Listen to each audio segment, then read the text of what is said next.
নিখিল বড়ো ছাত্ৰ সন্থা Karbi Anglong district committee আজি আমি যোৰ সমদল ইয়াত মানে সমাপন কৰিছোঁ।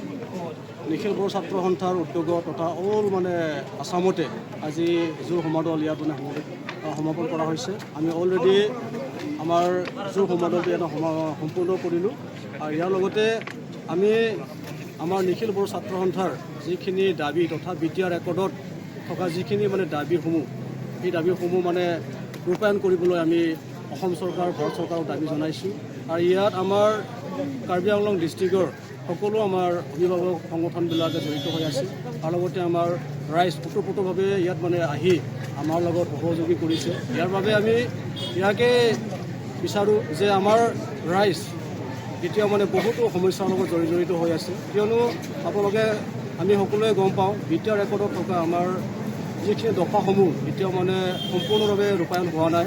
গতিকে প্ৰথমে আমি BTR ৰেকৰ্ডৰ সকলো দফাসমূহ আখৰে আখৰে ৰূপায়ণ হ'ব লাগে বুলি আমি দাবী কৰিছোঁ। কাৰ্বি আংলং ডিষ্ট্ৰিক্ট নিখিল বড়ো ছাত্ৰ সন্থাৰ লগতে আমাৰ ইয়াত মানে 11টা জাতীয় সংগঠন আছে। এই সকলো সংগঠনৰ তৰফৰ পৰা আমি দাবী জনাইছোঁ অসম চৰকাৰৰ লগতে ভাৰত চৰকাৰক, কিয়নো 2003 আৰু 2022 দুটা মানে অলৰেডি একৰ্ড হৈ গ'ল।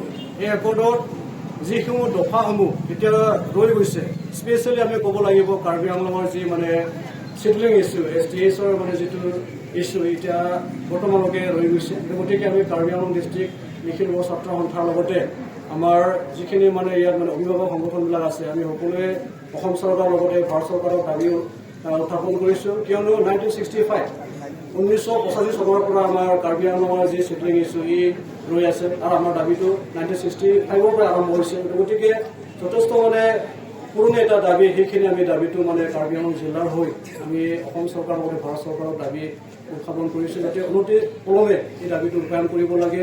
ইয়াৰ লগতে আমি সকলোৱে গম পাওঁ BTR ৰেকৰ্ডত থকা যিখিনি দফাসমূহ বহুতো মানে ৰৈ গৈছে।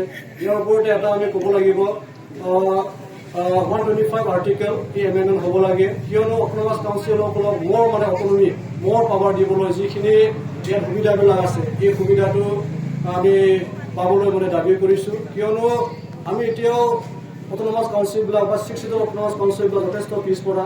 গতিকে নিজৰ মানে অধিকাৰ বা নিজৰ মানে শাসন চেল্ফ মানে অট'নমি চেল্ফ মানে প্ৰশাসনৰ বাবে যিখিনি 125 আৰ্টিকেলত মানে এই মানে সুবিধাবিলাক আছে, গতিকে এই 125 আৰ্টিকেলটো এমেণ্ডমেণ্ট কৰিব লাগে বুলি আমি দাবী জনাইছোঁ। ইয়াৰ লগতে আমাৰ BTR ৰেকৰ্ডৰ এটা দফা আছে, BKWC মানে সম্পূৰ্ণ মৰ্যাদা দিব লাগে Bodo Kachari welfare autonomous council.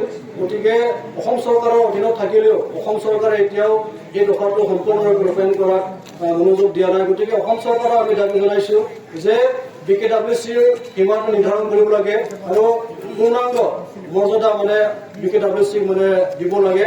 গতিকে সেইখিনি আজিৰ যোৰ সমাধানৰ জৰিয়তে আমি সকলোৱে দাবী জনাইছোঁ। আৰু লগতে আমাৰ BTR ৰেকৰ্ডত থকা আমাৰ LP স্কুল, ME স্কুল, হাই স্কুল, কলেজ এইসমূহ মানে প্ৰভিঞ্চিয়েলাইজ কৰিব লাগে, কিয়নো দফাত আছে। গতিকে অসম চৰকাৰে বা ভাৰত চৰকাৰে এই দফাসমূহ ৰূপায়ণ কৰাত অলপ মনোযোগ দিব লাগে, অলপ মানে ইচ্ছা প্ৰকাশ কৰিব লাগে। কিন্তু ইমান দাবী কৰাৰ স্বত্তেও অসম চৰকাৰে এতিয়াও মানে এই দাবীসমূহ সম্পূৰ্ণ কৰিব পৰা নাই। গতিকে অসম চৰকাৰক আমি অনুৰোধ কৰিছোঁ যাতে আমাৰ মনৰ ঘটনাবোৰ আমাৰ সমস্যাবিলাক বুজি পায়। গতিকে এই দাবীসমূহ ৰূপায়ণ কৰাত আমি সকলোৱে সহজ কৰি আমি দাবী জনাইছোঁ। আৰু ইয়াৰ লগতে আমি গম পাওঁ আমাৰ ট্ৰাইবেল সমাজ যথেষ্ট পিছপৰা, বৰ্তমানেও আমাৰ ট্ৰাইবেল লোকসকল ফৰেষ্ট ৰিজাৰ্ভত আছে। গতিকে এই ৰিজাৰ্ভত থকা আমাৰ সকলো মানে ট্ৰাইবেল লোকসকলক FRF ফৰেষ্ট ৰাইট এক্ট 2006ৰ জৰিয়তে মাটি পট্টা প্ৰদান কৰিব লাগে বুলি আমি দাবী কৰিছোঁ।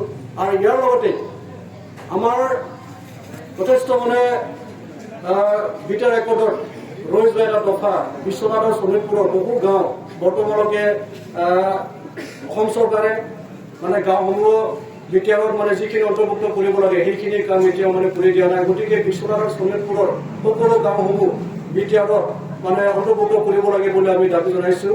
আৰু লগতে আমি কাৰ্বি আংলং ডিষ্ট্ৰিক্ট নিখিল বড়ো ছাত্ৰ সন্থা লগতে আমাৰ কাৰ্বি আংলং ডিষ্ট্ৰিক্টৰ অগ্ৰণী বড়ো সংগঠনৰ তৰফৰ পৰা আমি BTR ৰেকৰ্ডৰ সম্পূৰ্ণ দফাসমূহ ৰূপায়ণ কৰিব লাগে বুলি দাবী জনাইছোঁ, কিয়নো আমি দেখা পাইছোঁ যিখিনি এতিয়া সমস্যা অসমত বাৰ্ণিং ইছ্যু চলি আছে, এই বাৰ্ণিং ইছ্যুৰ মানে আমি দেখা পাইছোঁ এতিয়া আসাম জনগোষ্ঠীক লৈ কিনে অসম চৰকাৰে এটা ট্ৰেণ্ডটো মানে বেলেগ দিশত লৈ যাব বিচাৰিছে গতিকে আমি আশা কৰিছোঁ বি টি আৰৰ থকা যি দফাসমূহ মানে সমমৰ্যাদা দি কিনে বা একে মানে পেৰেলি হৈ যাব লাগে ইয়াত মানে আমি দেখা পাই আছোঁ মানে কাম কৰাত অসম চৰকাৰ বা ভাৰত চৰকাৰ যথেষ্ট মানে লেহেম গতিৰে আগবাঢ়িছে গতিকে আমাৰ দাবীটো এইটোৱে অতি শীঘ্ৰে অতি পলমে বি টি আৰৰ সকলো দফাসমূহ ৰূপায়ণ কৰিব লাগে সেইখিনি আজি জোৰ সমদলৰ উদ্দেশ্যটো এইটোৱে আৰু ইয়াত আমি সকলোৱে শান্তিপূৰ্ণভাৱে জোৰ সমদলটো সমাপন কৰিছোঁ ইয়াত কাৰো যাতে বিঘিনি নহয় কাৰো যাতে অশান্তি নকৰাকৈ কাৰো অসুবিধা নিদিয়াকৈ আজি এই জোৰ সমদলটো আমি